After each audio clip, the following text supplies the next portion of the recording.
Ready? Go. Let's go! Montana horse wrangler Tayler Stobaugh says galloping down a snow-covered city street, pulling a skier on 10 meters of rope, takes a lot of confidence. You have to believe in your horse, and you also have to believe in yourself.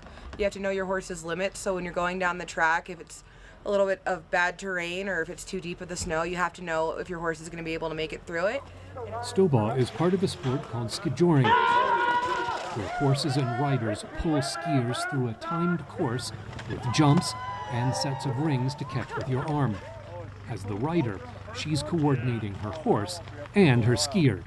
So you have a little pep talk before every race to ask them how you want your horse to run and where you need to be so they can hit the jumps and so they can make the gates easily. Rider Josh Abbot says that communication is key.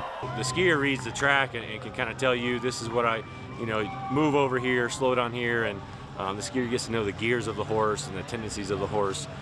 So it really helps out with the teamwork aspect, and it's really 3 heartbeats out there. Two-time national Skijoring champion Colin grew up in Montana ski racing.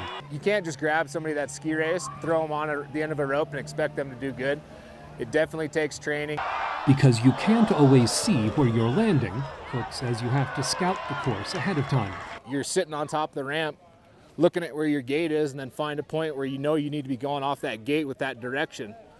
Because you can't see that gate, it's hidden behind the jump. So you're going off to make sure that when you go off of it, you're pointing at that spot that you saw during inspection. So when you come off and land, you're ready to get that turn. On a circuit that includes events in Alberta, Canada, and the U.S. states of Idaho, Wyoming, Montana, and Utah, for this type of skijoring, Leadville is where it all began.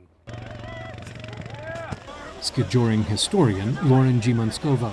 Leadville Skijoring is the oldest skijoring race that has an obstacle course.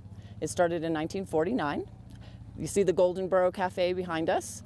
That is where some cowboys and skiers got together and challenged each other, said, I have the fastest horse, I have the best skier that can hold on to that horse, and let's race. More than 3 kilometers above sea level, Leadville is North America's highest incorporated city, built on silver mining in the 1870s, and now dependent largely on tourism.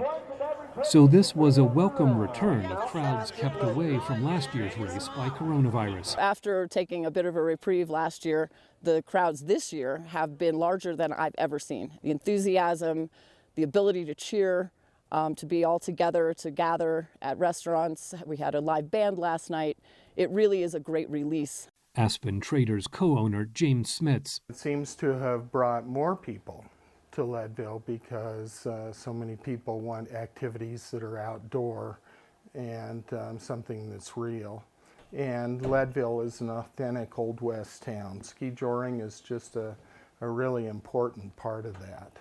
Stobaugh says this year's crowds boosted all the competitors. So I love it. I think it's great. But I think my horse personally runs faster when she has people cheering her on. She loves the attention and she'll give it her all. So it's awesome to see all these people come out and watch us ride and watch us ski. Skijoring was part of the Winter Olympics in San Moritz nearly 100 years ago. Supporters are hoping to see it return as a demonstration sport or as part of the torch relay should the Winter Games come to Salt Lake City, Utah in 2030 or 2034. Scott Stearns, VOA News, Leadville, Colorado.